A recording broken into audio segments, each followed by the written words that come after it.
"Look behind the painting, sir." Those 5 words came from a child no taller than my waist, and they made my blood turn cold in a way that 10 years of danger never had. My name is Damian Voss. I run one of the most feared organizations in the city. Men twice my size have shaken when I walked into a room. Rivals have paid fortunes just to avoid my attention. I built walls around every part of my life, and I trusted almost no one. But that evening, standing in the hallway of my own house, I was the one who froze. The girl who said those words was named Mia. She was 7 years old, with dark curly hair and wide brown eyes that always seemed to be studying everything around her. Her mother, Rosa, had worked for me for almost 3 years. Rosa cleaned my house, managed my kitchen, and kept my private world running smoothly. She was quiet, careful, and completely trustworthy. That night, her usual babysitter had canceled at the last minute, so Rosa brought Mia along, promising she would sit quietly in the kitchen and not disturb anyone.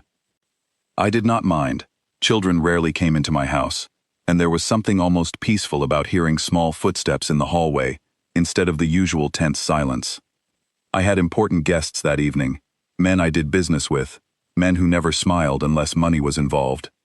We sat in my main sitting room, talking in low voices about shipments, contracts, and debts.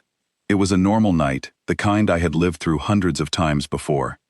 At some point, I stepped out to get more papers from my private study. That room was different from every other room in my house. It held documents that could destroy careers, expose secrets, and end lives if they fell into the wrong hands.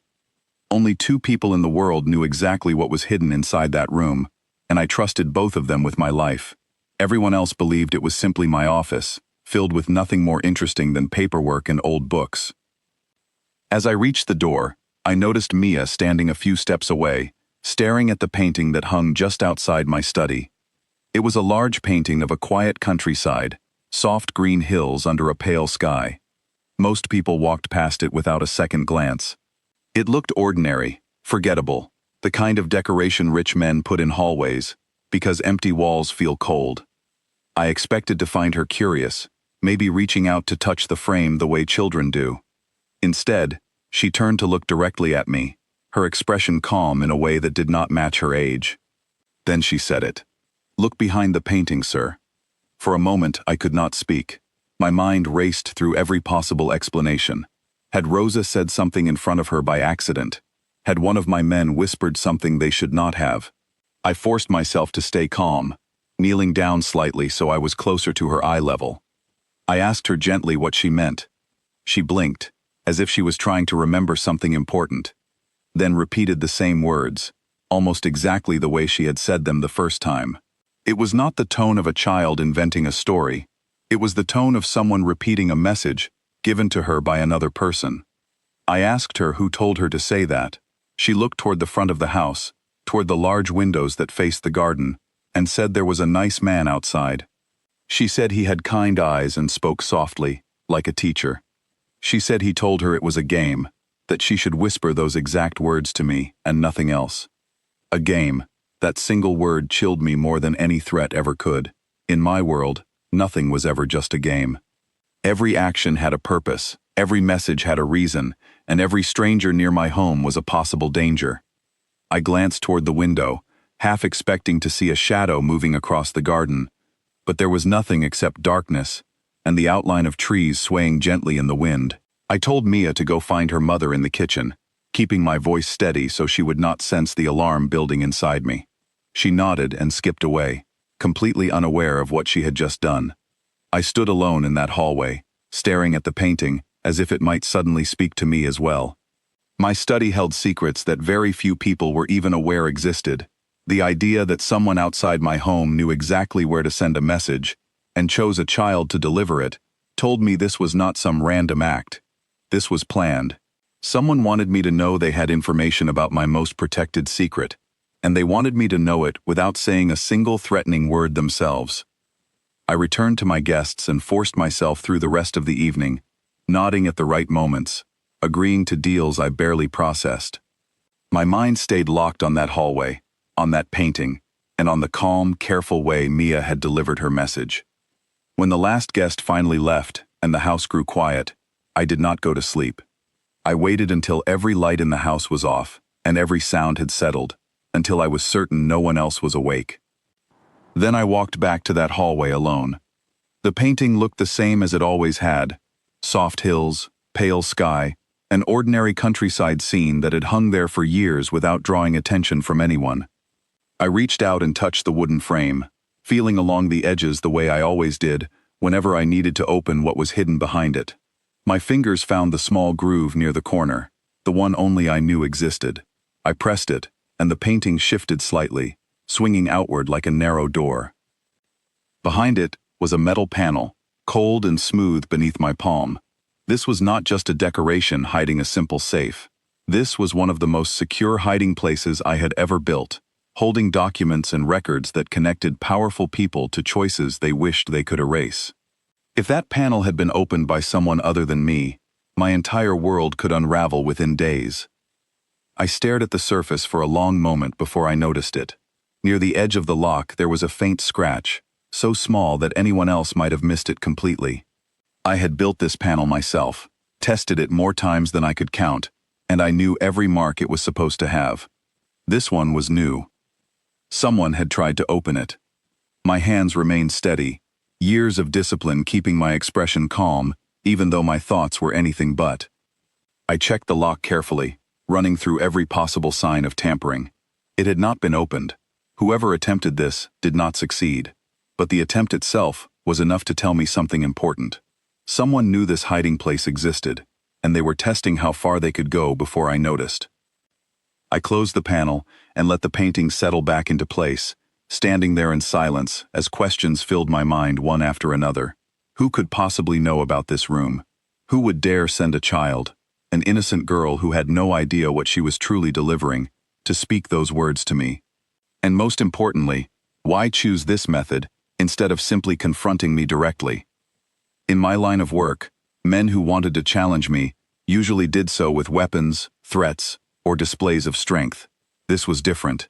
This was quiet, careful, almost respectful in its restraint. Whoever was behind this did not want to hurt me, at least not yet.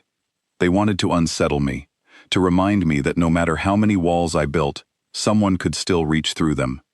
I thought about waking Rosa immediately and asking her more questions, but I stopped myself. She had looked just as confused as I was when Mia said those words earlier that evening. If she had any part in this, her reaction would have been the greatest performance I had ever seen, and I doubted that. Rosa was not the kind of person capable of such deception. Her fear for her daughter had been real, plain, and immediate the moment she noticed something was wrong. Still, I needed answers, and I needed them quickly. I walked to my private office on the other side of the house, the one everyone assumed held all my important business, while the real secrets stayed hidden behind that painting. I sat at my desk and opened a drawer, pulling out a small notebook where I recorded anything unusual happening around my home. I began writing down every detail I could remember from that evening, the exact words Mia used, her description of the man in the garden, and the timing of when she wandered near my study. As I wrote, my thoughts drifted back further than they had in years, toward people from my past who might have reason to send such a message. There were very few individuals who understood how my mind worked well enough to choose this exact method, fewer still who knew about that hidden panel at all.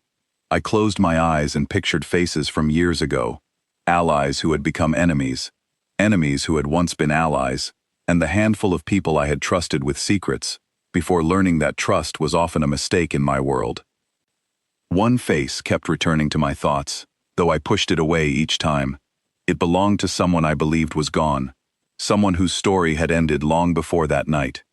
I told myself it was impossible, that old fears were clouding my judgment, and that I needed facts instead of ghosts from the past. I closed the notebook and looked toward the window, watching the garden one more time. The trees stood still now, the wind gone quiet, but the unease inside me remained. Somewhere beyond that glass, someone had walked close enough to my home to speak with a child, close enough to plant a message meant only for me. And somehow, they had walked away without anyone noticing a thing. I did not sleep that night. I sat in silence, replaying those 5 words over and over, feeling the weight of a mystery that had entered my life without warning. Whoever sent that message knew exactly what they were doing. They knew it would freeze me in place, make me question every corner of my own home, and force me to look at my past in ways I had avoided for years.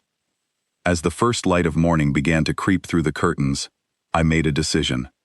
I would find out who was behind this, no matter how long it took or how deep I had to dig into my own history, because someone out there knew about the painting, knew about what lay behind it, and knew exactly how to make sure I understood they were watching.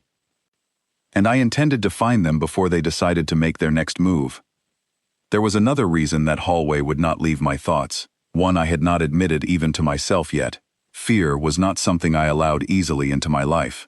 I had faced armed men without blinking, sat across tables from people who wanted me dead, and walked away from situations that would have broken weaker men completely. None of that had ever touched the calm control I kept over my own mind. But a child's whisper had done what none of those dangers ever managed. It had made me feel exposed in my own home, in the one place I believed was truly mine. I thought about the way Mia had looked at me while she spoke those words, her small face calm and trusting, completely unaware that she was carrying something far heavier than any 7-year-old should ever carry. Whoever chose her for this task understood exactly what they were doing. They knew a threat delivered by a grown man would meet me with force, but a message delivered by an innocent child would meet me with something far more difficult to control: uncertainty, and the fear of what might happen if I responded the wrong way. I walked slowly through the rest of my house that night, checking each room the way I rarely bothered to do anymore, trusting my security systems to handle what needed watching. But that night felt different. I checked the windows in the sitting room, the locks on the side doors, the shadows gathered near the edges of the garden wall. Everything appeared exactly as it should, undisturbed and quiet, yet the unease inside me refused to settle. By the time the first pale light crossed the horizon, I understood something clearly. Whatever waited on the other side of this mystery, it had already changed the way I viewed my own home, my own history, and the people closest to me. And I knew, standing there in the quiet stillness before dawn, that there would be no returning to the comfortable certainty I had lived with only 2 days earlier. Morning came, but the tiredness in my body could not compete with the sharpness in my mind.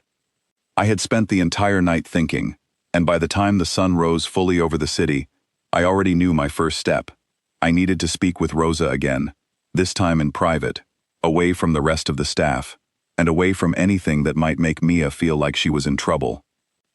I found Rosa in the kitchen, preparing breakfast the way she always did, moving quickly and quietly between the stove and the counter. She looked up when I entered, and I could see the tiredness in her eyes too. She had clearly not slept well either. I asked her to sit for a moment, which surprised her, since I rarely asked anyone in my house to simply sit and talk. I kept my tone calm, almost gentle, because I did not want her to feel accused of anything. I asked her once more if she had ever mentioned my study to Mia, even in passing, even as an offhand comment about a room that was not meant to be entered. Rosa shook her head firmly, her hands twisting together in her lap. She told me she had never spoken about that room to anyone, not even to her own family, because she understood how private my work was and respected it completely. I believed her.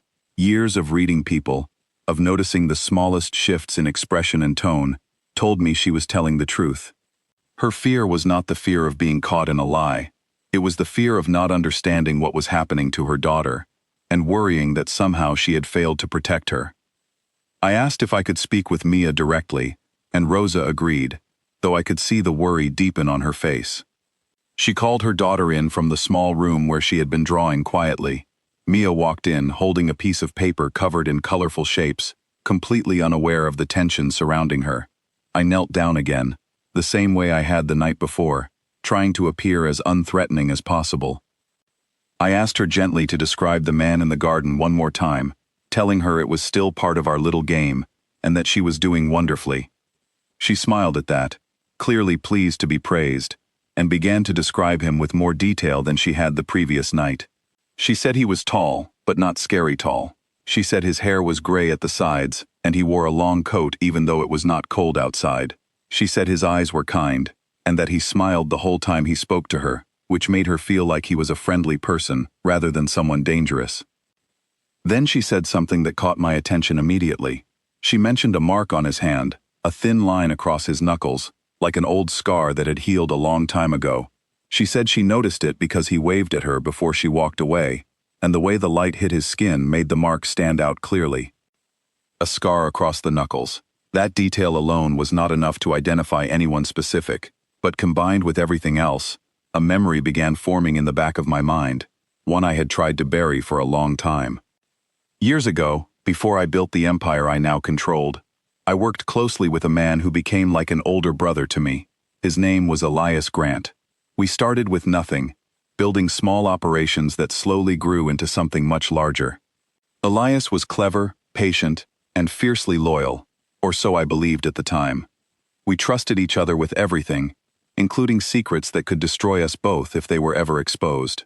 But loyalty in my world rarely lasts forever. As our operation grew, so did the danger surrounding it. A rival group began closing in on everything we built, threatening to expose secrets that could put both of us behind bars for the rest of our lives. In order to survive, choices had to be made. Choices that still weighed heavily on my conscience, even after all these years. Elias was betrayed. I was told he did not survive the events that followed. I mourned him in my own quiet way, carrying guilt that never fully disappeared, convincing myself over time that dwelling on the past would only weaken my resolve to protect what I had built since then. Now, sitting in my kitchen, listening to a child describe a stranger with kind eyes and a scar across his knuckles, that guilt came rushing back with a force I was not prepared for. It could have been a coincidence. Many men carried scars from years of hard living. But the timing, the method, and the specific choice of using the painting as a message felt far too precise to be random chance. I thanked Mia for her help and told her she had won the game, giving her a small treat from the kitchen counter to make her smile even wider. Rosa watched me carefully as her daughter skipped away, clearly sensing that something serious was happening, even if she did not understand exactly what it was. I told her not to worry, that I would handle everything, and that neither she nor Mia had done anything wrong. She nodded slowly, though I could tell the uncertainty still lingered in her mind. Once I was alone again, I moved quickly. I called two of my most trusted men, individuals who had worked security around my property for years and who knew how to investigate without drawing attention. I asked them to review every recording from the cameras positioned around the garden and the outer walls of my home, covering the past several days, not just the previous night. While they worked, I sat in my office reviewing old files I had not touched in years, documents connected to the events surrounding Elias Grant. I remembered every detail of that period with painful clarity. The rival group that threatened us had connections deep within the local authorities, and in order to protect our operation, difficult decisions were made about who could be sacrificed to satisfy their demands. I had convinced myself, over the years, that Elias understood the necessity of those choices, that in his final moments, he would have made the same decision if our positions had been reversed. It was the only way I managed to sleep at night, after everything that happened. But if he was alive, if he had survived and rebuilt himself somewhere far from my reach, then everything I told myself to cope with that loss was built on a lie. My men returned a few hours later, with footage pulled from the security cameras. Most of it showed nothing unusual, quiet nights with no visitors, the garden empty and still. But one clip, recorded 3 nights earlier, showed a figure standing near the far end of the garden wall, mostly hidden behind the shadows of the trees. The image was not clear enough to identify a face, but the height and posture matched what Mia had described. Tall, calm, unhurried, standing there as if simply observing the house, rather than attempting to break in. The figure remained in that spot for nearly 20 minutes before disappearing into the darkness beyond the wall. There was no attempt to enter the property, no sign of any tool or weapon, nothing that suggested an immediate threat. It was simply a person watching, patient and careful, exactly the way someone who understood my habits and my home would behave. I studied that footage over and over, searching for any detail that might confirm or deny the growing suspicion in my mind. The quality was too poor to be certain, but something about the way the figure moved, calm and deliberate, reminded me painfully of the way Elias used to walk through rooms filled with tension, never showing fear, always thinking 3 steps ahead of everyone around him. I ordered my men to expand the search, checking footage from nearby streets, local shops, anywhere that might have captured a clearer image of this person. I also asked them quietly, without giving away my suspicions, to look into any recent activity connected to the old rival group from years ago, individuals who might still hold grudges or secrets from that time. As the day continued, I found myself distracted during meetings that would normally demand my full attention. My mind kept drifting back to that hallway, to the painting, to the scar on a stranger's hand, described by a child who had no idea what weight her words carried. I began to realize that whoever was behind this message understood something crucial about me. They knew that a direct threat would only make me stronger, more prepared, more cautious in response. But a quiet mystery, wrapped in the innocence of a child's whisper, was designed to make me doubt myself, to force me to look inward rather than outward for the danger I now faced. That evening, I asked Rosa if she would be willing to bring Mia back the following day, explaining gently that I wanted to make sure she felt safe after everything that happened, and that I simply wanted to keep a closer eye on both of them for a little while. Rosa agreed without hesitation, trusting me the way she always had, even though she still did not fully understand the situation unfolding around her family. I also made a decision that night that carried risks of its own. I would not confront this mystery through anger or intimidation, at least not yet. Whoever was sending this message wanted my attention, not my rage, and I intended to give them exactly what they wanted until I understood their true purpose. If it truly was Elias, alive after all these years, then there had to be a reason he chose this method, instead of simply appearing before me directly. Perhaps he was testing whether I still cared about what happened between us. Perhaps he wanted to see if I would react with fear or with genuine concern. Or perhaps this was simply the beginning of something far more complicated than I could imagine, a long overdue reckoning for choices made during the darkest period of my life. As night fell once again over my home, I stood in that same hallway, staring at the painting that had started this entire chain of events. I reached out and traced the edge of the frame with my fingers, remembering every conversation Elias and I once shared about protecting what we built together, about trusting no one outside our small circle, about the sacrifices necessary to survive in a world that showed mercy to almost no one. If he was truly out there somewhere, watching my home, sending messages through an innocent child, instead of confronting me directly, then he wanted something more than a simple reunion. He wanted me to remember. He wanted me to feel the weight of everything that happened, the same way I had carried it quietly for years. I closed my eyes and made a silent promise to myself. Whatever this mystery revealed, whatever truth waited behind the shadows of my past, I would face it completely, without hiding, and without letting old fear control the choices I made next. The following morning, I intended to widen my search beyond the walls of my own property, reaching into corners of the city I had avoided for years, hoping to find answers before whoever was watching me decided to reveal themselves on their own terms.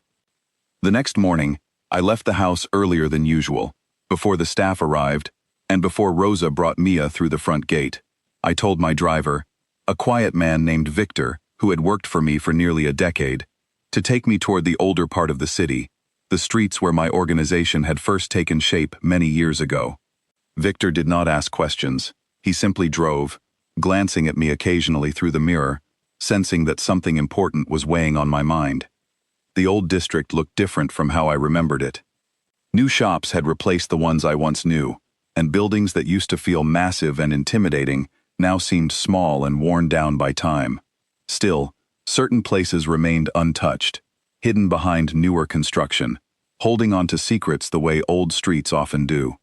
I asked Victor to park near a narrow alley beside a small cafe, one of the few locations from my past that had survived the years without changing ownership. Inside, an elderly man named Harold sat behind the counter, exactly where he had sat for as long as I could remember. Harold had served coffee to men on both sides of every conflict that ever passed through this district, and because of that, he heard things that most people never did. He looked up as I entered, recognition flashing across his tired eyes before he offered a small nod of greeting. I sat across from him and ordered a coffee I had no intention of drinking, simply to give myself a reason to stay. After a few quiet moments, I asked him directly if he had heard anything unusual recently, any rumors about someone returning to the city after a long absence, someone connected to events from years ago.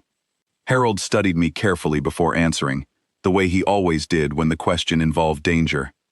He told me there had been whispers, nothing concrete, about a man who appeared occasionally in certain circles, always alone, always careful, never staying long enough for anyone to get a clear look at him. Harold said this man asked questions about old properties, old debts, and old names that most people had long since forgotten. When I asked if any of those names matched someone from my past, Harold hesitated before finally admitting that one name had come up more than once: Elias. Hearing that name spoken aloud, confirmed by someone outside my own household, sent a wave of unease through me that I had not expected. Part of me had hoped the connection I made was simply my imagination, a product of stress and guilt clouding my judgment. But hearing it from Harold, a man who had no reason to lie or exaggerate, made the possibility feel painfully real. I thanked him and left a generous amount of money on the table, more than the coffee could ever be worth, understanding that information like this always came with a price, spoken or unspoken. As I stepped back outside into the sunlight, my thoughts raced through every memory I had of Elias, searching for any clue about where he might be hiding now, and more importantly, what he truly wanted from me after all these years. Victor drove me to several more locations throughout the day: old warehouses, former meeting points, places connected to the operation Elias and I once built together.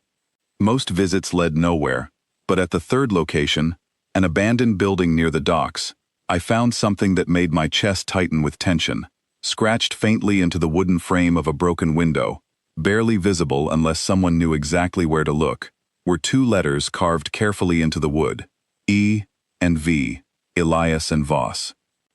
It was a mark we used to leave for each other years ago, a simple signal meaning we had been somewhere important, a way of silently telling the other that we trusted this location enough to use it again if needed.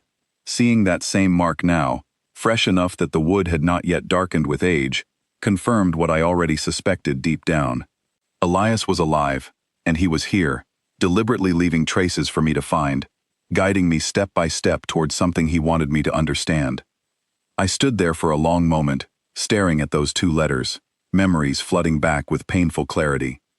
I remembered the day everything fell apart between us. Our rival group had discovered enough evidence to threaten both of our lives, evidence connected to activities that could have ended with both of us facing consequences far worse than simple imprisonment. In order to protect the operation, and everyone connected to it, a decision was made to offer information about Elias to those who wanted him removed from the picture. A sacrifice meant to satisfy their demands while allowing the rest of us to survive. I told myself for years that Elias would have understood, that in his position, he would have made the same painful choice to protect what we built together. I convinced myself that his death, tragic as it was, ultimately saved countless others who depended on our operation for their survival. But now, standing in front of proof that he never truly died at all, I began to question every belief I had built my peace of mind upon. If Elias was alive, then someone had lied to me about his fate. Someone within my own circle had allowed me to believe a story that was never true, either because they did not know the full truth themselves, or because they had reasons of their own to keep that information hidden. The second possibility troubled me far more than the first. I asked Victor to take me back home, needing time alone to process everything I had discovered. Along the way, I began mentally reviewing every person who had access to information about that period of my life, searching for anyone who might have played a role in hiding the truth about Elias from me for all these years. The list was short, since very few people knew the full details of what happened. That made the possibilities more troubling, not less, because it meant the person responsible was likely still close to me, someone I continued to trust with important matters even now. When I arrived home, Rosa greeted me with Mia trailing behind her, holding a small drawing she had made that morning. I forced a smile, thanking her for the gift, even though my mind remained consumed by everything I had uncovered that day. I asked Rosa to keep Mia close to the house for the next several days, explaining gently that there were matters I needed to handle involving people from my past, and that I wanted to make sure both of them stayed safe while I sorted everything out. Rosa agreed without hesitation, though concern flickered across her face once again. That evening, I called a private meeting with 3 of my closest advisors, men who had been with me since the earliest days of building this organization. Each of them had known Elias personally, and each of them had been present during the events that led to his supposed death. I watched their reactions carefully as I brought up his name, searching for any sign of surprise, guilt, or hidden knowledge that might reveal who among them knew the truth. 2 of them reacted exactly as I expected, genuine shock crossing their faces at the mention of a man they believed had been gone for years. The third, a man named Nathan who had grown especially close to me over the past several years, hesitated for just a moment longer than the others before responding. It was subtle, barely noticeable unless someone was watching as closely as I was, but I noticed. I did not confront him directly, not yet. Instead, I continued the conversation naturally, discussing other matters related to our operation, allowing Nathan to believe his brief hesitation had gone unnoticed.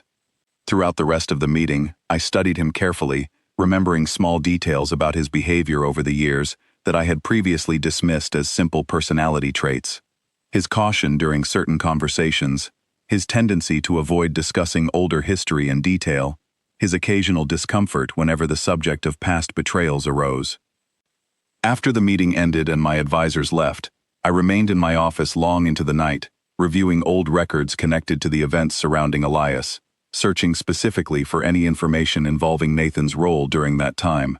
Most of the documentation confirmed what I already believed, that Nathan had been present but held a relatively minor position within the operation back then, unlikely to have significant influence over decisions made at the highest level. But as I dug deeper, I found something troubling. A series of financial records from that period showed unexplained payments moving through channels connected to Nathan, amounts too small to raise immediate suspicion at the time, but consistent enough to suggest a pattern rather than coincidence.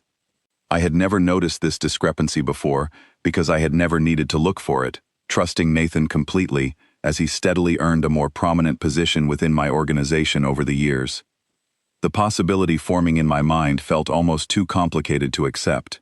Had Nathan played some role in the events that led to Elias being targeted all those years ago?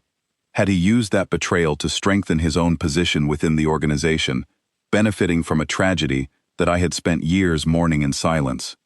And if that was true, did Elias know this as well, using his return not simply to reconnect with me, but to expose a deeper truth that had remained hidden for far too long? I sat back in my chair, exhaustion pressing heavily against my thoughts, yet sleep felt impossible, with so many unanswered questions circling through my mind.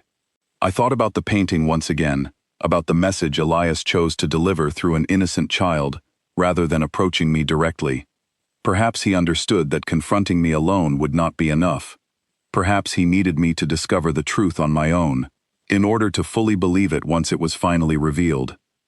The following days passed with a strange, tense calm. I continued my normal responsibilities, meeting with associates, reviewing business matters, maintaining the appearance that nothing unusual had disturbed my routine. But beneath that calm surface, I remained constantly alert, watching Nathan closely during every interaction, searching for any additional signs that might confirm or deny the suspicions building steadily within me.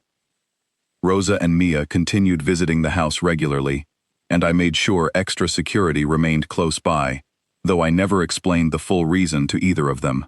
Mia, unaware of the weight her small message carried, seemed to enjoy the additional attention, often waving cheerfully whenever she passed by my study, completely unaware that the room behind that painting held secrets capable of reshaping everything she believed about the world around her. One evening, nearly a week after discovering the carved letters near the docks, I received a small envelope, left anonymously at my front gate, discovered by one of my security team during their evening patrol. Inside was a single photograph, old and slightly faded, showing myself and Elias standing together many years ago, smiling in a way I barely remembered being capable of during that difficult period of my life. On the back of the photograph, written in familiar handwriting I recognized immediately, were a few simple words. "You already know the truth. Ask yourself who truly benefited from my absence." Staring at those words, I understood clearly that Elias was not simply seeking revenge against me personally. He wanted me to see the full picture, to recognize that the true betrayal years ago went far deeper than the choices I made under pressure. He wanted me to understand that someone else, someone still standing beside me today, had manipulated the entire situation for their own benefit, using my guilt and my loyalty against me for years without my knowledge. I held that photograph long into the night, memories of our early years together flooding back with painful clarity. I remembered the ambition we shared, the dreams we built side by side, and the trust that once existed between us before everything fell apart. If Nathan truly played a role in destroying that trust, then he had taken more from me than simple information. He had taken years of guilt I never should have carried, years of mourning someone who was never truly gone. I made my decision that night. I would arrange a private meeting, one carefully controlled on my terms, giving Elias the opportunity to explain everything directly, face to face, after years of silence between us. I needed to hear the truth from him personally, not through whispered messages or hidden clues scattered throughout the city. And once I understood the full truth, I would finally confront the betrayal that had been hiding within my own circle for far longer than I ever imagined possible. As I prepared for what I knew would be a dangerous and emotional confrontation, I could not shake the growing certainty that everything I believed about my past, and about the people I trusted most, was about to change completely. I spent one more quiet evening reviewing everything I had gathered, laying the pieces out across my desk, like a puzzle finally close to completion. The photograph, the financial records, the carved letters near the docks, and the small hesitation in Nathan's expression that I had almost missed entirely. Each piece alone might have meant nothing. Together, they told a story I could no longer ignore. I thought about how strange it was that the truth had traveled such a careful, patient path to reach me, beginning with a child's innocent whisper and ending with documents hidden away for years by a man I once believed was gone forever. It made me wonder how many other truths existed just beneath the surface of my life, hidden behind ordinary things I passed every day without a second glance, the way I had passed that painting 1,000 times without ever suspecting what it would eventually reveal. I also found myself thinking about Rosa and Mia more than I expected to. They had been pulled into something they never asked to be part of, simply because a stranger recognized that an innocent child could deliver a message no one would question. I made a quiet decision that whatever happened next, I would make certain neither of them paid any price for the role they had unknowingly played in uncovering the truth. Sleep came late that night, and even then it was thin and restless, filled with fragments of old memories, mixing with the new suspicions now taking shape in my mind. When morning arrived, I woke with a clarity I had been missing for days. The time for searching had ended. The time for answers, and for facing whatever truth waited on the other side of that meeting, had finally arrived. Arranging a meeting with a man who had spent years staying hidden was not simple. I could not send a message directly, since I had no way of reaching him, and I doubted he would respond even if I did. Instead, I relied on the same quiet network that had helped me trace his presence through the old district days earlier. I returned to Harold's cafe and left a message with him, trusting that word would eventually reach the right ears, the way it always seemed to in that part of the city. 3 days passed with no response. I continued my normal routine, though every hour felt heavier than the last, my patience wearing thin as uncertainty stretched longer than I expected. Nathan remained close throughout those days, behaving exactly as he always had, calm, professional, and seemingly unaware that I now viewed him through a completely different lens. I forced myself to treat him normally as well, careful not to reveal my suspicions before I had solid proof to act upon. On the 4th evening, a small note arrived, slipped quietly beneath the front gate, without anyone noticing who delivered it. It contained a single line, along with an address and a time. No signature was needed. I understood exactly who had sent it. The location was an old building near the edge of the city, one I did not personally recognize, though its isolation made sense given the circumstances. I chose to bring only Victor with me, along with 2 additional men who waited outside the building as a precaution, though I instructed them clearly not to interfere unless I gave a direct signal. I needed this conversation to happen without unnecessary tension clouding the truth I hoped to finally uncover. The building itself was mostly empty, dust covering the floors, faint light filtering through broken windows high above. I walked through the entrance slowly, my footsteps echoing against the silence, until I reached a large open room near the center of the structure. There, standing calmly near a single wooden table, was Elias. He looked older, of course, years having added lines to his face and gray fully claiming the sides of his hair, but his eyes remained exactly as I remembered them, sharp, calm, and unmistakably familiar. For a long moment, neither of us spoke, simply studying each other across the quiet space between us, years of history hanging heavily in the air. Finally, he broke the silence, his voice steady and calm, carrying none of the anger I half expected after everything that had happened between us. He told me he was not there to seek revenge, despite everything I likely believed after his careful, quiet return into my life. He said he chose this method, this slow unraveling of clues, because he needed to be certain I would listen with an open mind, rather than reacting with immediate hostility, the way my position often demanded of me.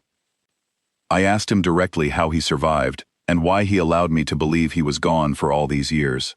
His expression shifted slightly, pain flickering behind his calm exterior, as he explained what truly happened during those final chaotic days of our old operation. He told me that when our rival group closed in, someone within our own circle had already made contact with them secretly, offering information in exchange for protection and advancement, long before the official decision was made to sacrifice him for the sake of the larger operation.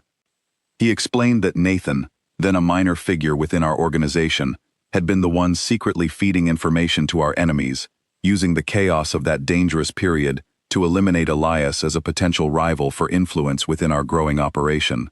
When the final decision was made to offer Elias as a sacrifice to satisfy the demands of our rivals, Nathan ensured that decision moved forward quickly, understanding it would remove the one person capable of recognizing his earlier betrayal. Elias survived the attack meant to end his life, though barely, thanks to help from an old associate who owed him a debt from years earlier. He spent a long time recovering, both physically and mentally, isolated from everyone he once knew, uncertain whether returning would put me and everyone connected to our operation in further danger.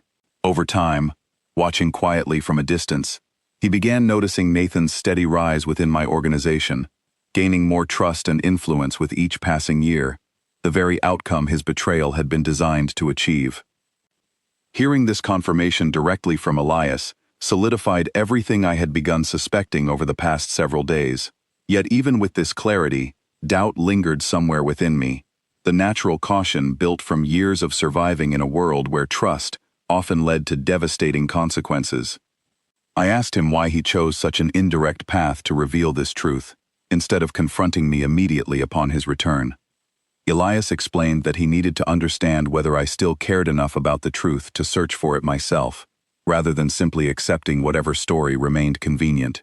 He said that using Mia to deliver that first message was never meant to endanger her in any way, but rather to create a puzzle only I could solve, ensuring that Nathan would not immediately suspect anything unusual happening around him. A direct approach, he explained, would have given Nathan time to cover his tracks, or eliminate any remaining evidence connecting him to the events of the past. I studied Elias carefully as he spoke, searching for any sign of deception, any hint that this entire explanation might be another layer of manipulation designed to turn me against someone I had trusted for years.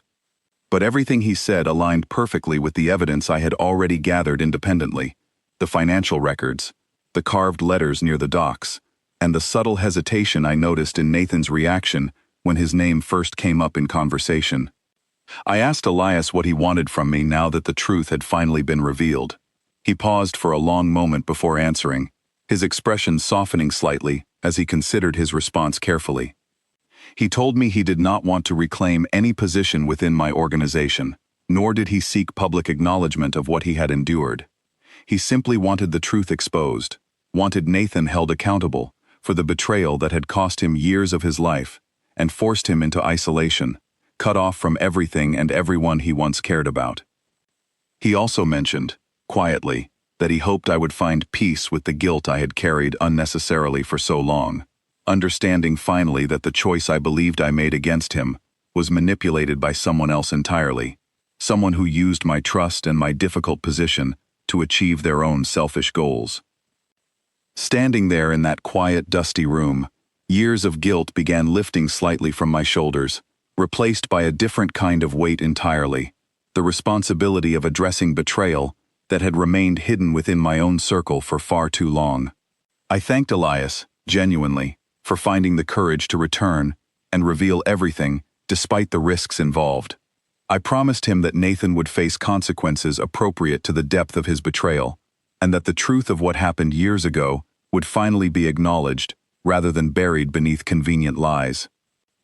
Before I left, Elias handed me a small folder containing additional documentation he had gathered over the years, evidence connecting Nathan directly to communications with our old rivals during that dangerous period.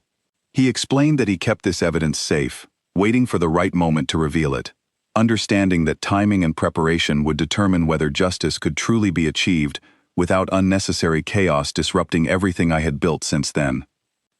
As I walked back toward Victor and my waiting car, my mind raced through the confrontation that now felt inevitable. Nathan had spent years earning trust he never deserved, building influence within my organization through betrayal and manipulation, all while allowing me to carry guilt over a decision that was never truly mine to make in the first place. I understood that confronting him would require careful planning, ensuring that his betrayal could be exposed clearly and completely, without giving him any opportunity to escape accountability or manipulate the situation further in his own favor. I also needed to consider the safety of everyone connected to my household, particularly Rosa and Mia, who had unknowingly become part of this entire unfolding situation, simply because a child's innocent voice had been chosen to deliver a message that changed everything. That night, sitting alone in my office reviewing the evidence Elias provided, I began formulating a plan to confront Nathan directly, choosing a moment and setting that would leave him no room to deny the truth once it was finally presented before him. I understood the danger involved in exposing someone who had spent years hiding his true intentions, someone capable of significant manipulation and deception when necessary to protect himself. But I also understood that allowing this betrayal to remain hidden any longer would only continue rewarding the very behavior that had already cost Elias years of his life and forced unnecessary guilt upon my own conscience. The time had come to finally address the truth directly, regardless of the risks involved, and regardless of how deeply this confrontation might reshape the organization I had spent years building around trust that clearly needed to be re-examined from the ground up. As dawn approached and exhaustion finally began pulling at my thoughts, I closed the folder Elias had given me and locked it securely within my desk, knowing that within the next few days, everything within my organization was about to change dramatically, beginning with a confrontation I had unknowingly been avoiding for years, without ever realizing the truth hidden right beside me. I thought about how strange it felt to prepare for a confrontation with someone who had shared meals at my table, sat beside me during countless difficult decisions, and earned a level of trust that very few people in my life ever received. Betrayal from an enemy was something I understood completely, something I had trained myself to expect and defend against at every turn. Betrayal from someone inside my own circle was a different kind of danger entirely, one that no amount of security or caution could fully protect against. I found myself wondering how many small moments over the years had actually been Nathan quietly managing the story I believed about my own past, steering conversations away from certain topics, offering just enough reassurance whenever guilt threatened to resurface in my mind. Looking back now, I could see traces of it everywhere, subtle and careful, exactly the kind of manipulation that only someone who understood me deeply could accomplish without ever being noticed. I also thought about Elias, waiting somewhere in the quiet life he had rebuilt for himself, trusting me to finally bring the truth into the open after all these years. I did not intend to disappoint him. Whatever discomfort or difficulty the coming confrontation might bring, it was a small price compared to the years he had spent hidden away because of one man's ambition. By the time I closed my eyes that night, my resolve had fully settled into place. There would be no more hesitation, no more convenient silence protecting someone who did not deserve it. The next time Nathan sat across from me in that office, he would finally face the truth of what his choices had cost, and I would finally close the chapter of my life that had remained painfully unfinished for far too long. I spent the following 2 days preparing carefully, moving quietly and deliberately, so nothing in my behavior would alert Nathan that anything unusual was happening.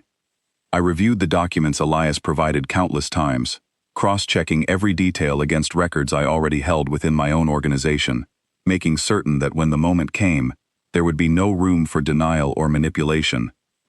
I chose to confront Nathan in my private office, the same room where countless important decisions had been made over the years, understanding that its familiarity might make him feel comfortable enough to lower his guard slightly before realizing the true purpose of our meeting. I arranged for 2 of my most trusted men to remain nearby, close enough to respond if needed, but far enough away to allow the conversation to unfold privately at first. On the evening I chose for the confrontation, I asked Rosa to take Mia home early, explaining gently that I needed the house quiet for an important meeting. Rosa agreed without question, though I noticed her studying my expression carefully before leaving, sensing perhaps that whatever mystery had been unfolding around her family over the past weeks was finally reaching its conclusion. Once the house grew silent, I called Nathan into my office, keeping my tone calm and professional, the same way I always did when discussing routine matters between us. He entered confidently, exactly as he always had, taking his usual seat across from my desk, without any visible hesitation. For a moment, watching him settle comfortably into that chair, I felt a flicker of the old trust I once held for him, quickly replaced by the steady resolve I had built over the past several days. I began the conversation calmly, discussing minor business matters first, allowing him to relax fully, before shifting the discussion towards something far more significant. I mentioned Elias by name, watching closely for any reaction. This time, Nathan could not hide his response quickly enough. His expression tightened for just a fraction of a second, before he forced a neutral smile back into place, though the damage was already done. I had seen exactly what I needed to see. I placed the folder Elias had given me onto the desk between us, opening it slowly, allowing Nathan to see the documents inside without yet explaining their full significance. I watched his eyes scan the pages, recognition, and growing alarm, replacing his earlier composure, as he realized precisely what evidence now sat before him. I asked him directly, without anger in my voice, only quiet determination, whether he had contacted our rivals all those years ago, offering information about Elias in exchange for his own advancement within our operation. For a long moment, Nathan remained silent, clearly calculating whether denial was still a viable option given the evidence spread across my desk. Eventually, he exhaled slowly and admitted the truth, his voice quieter than I had ever heard it before. He explained that during that dangerous period, he saw an opportunity to eliminate a rival for influence within our growing organization, understanding that Elias's natural talent and loyalty made him a significant obstacle to Nathan's own ambitions. He claimed he never intended for things to escalate as violently as they eventually did, insisting he believed Elias would simply be pushed out of the organization rather than targeted directly for elimination. I listened carefully to his explanation, searching for any genuine remorse behind his words, but found mostly justification and self-preservation rather than true regret for the pain his actions had caused.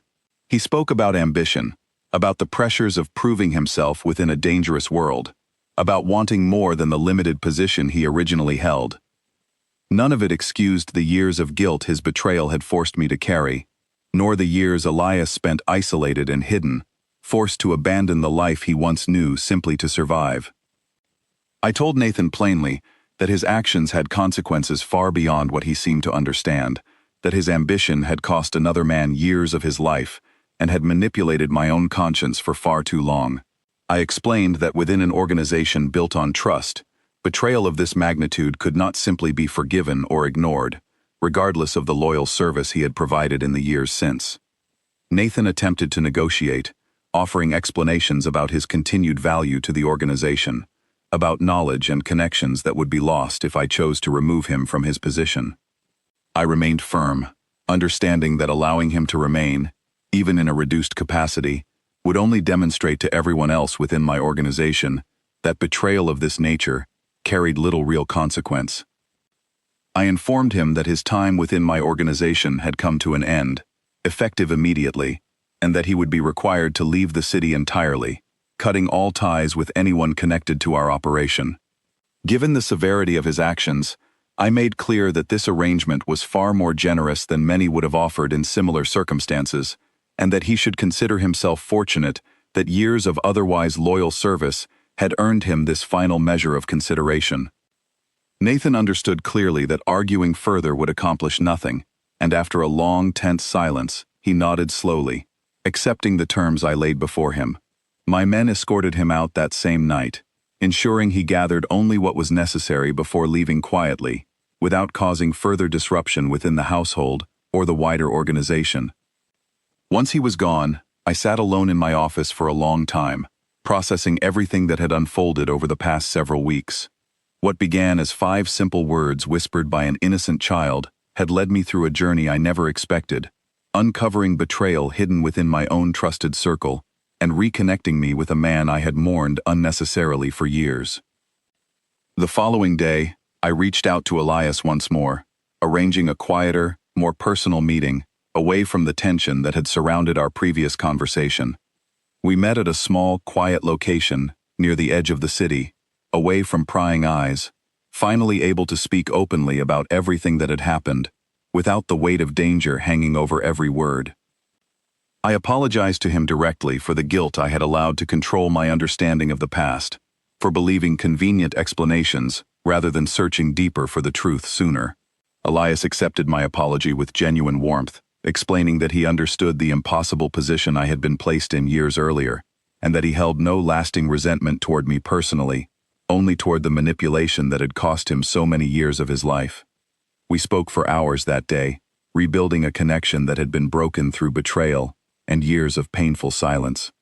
Elias mentioned that he had no interest in returning to the dangerous world we once shared, having found a quieter, more peaceful life far from the city during his years in hiding. I respected his decision completely, grateful simply for the opportunity to reconnect and finally understand the truth that had remained hidden for so long. In the weeks that followed, I made sure Rosa and Mia were fully protected from any lingering consequences connected to Nathan's departure, understanding that their innocent involvement in uncovering this betrayal placed them in a uniquely vulnerable position. I arranged for additional security around their home, quietly ensuring their safety without revealing the full extent of the danger they had unknowingly helped expose.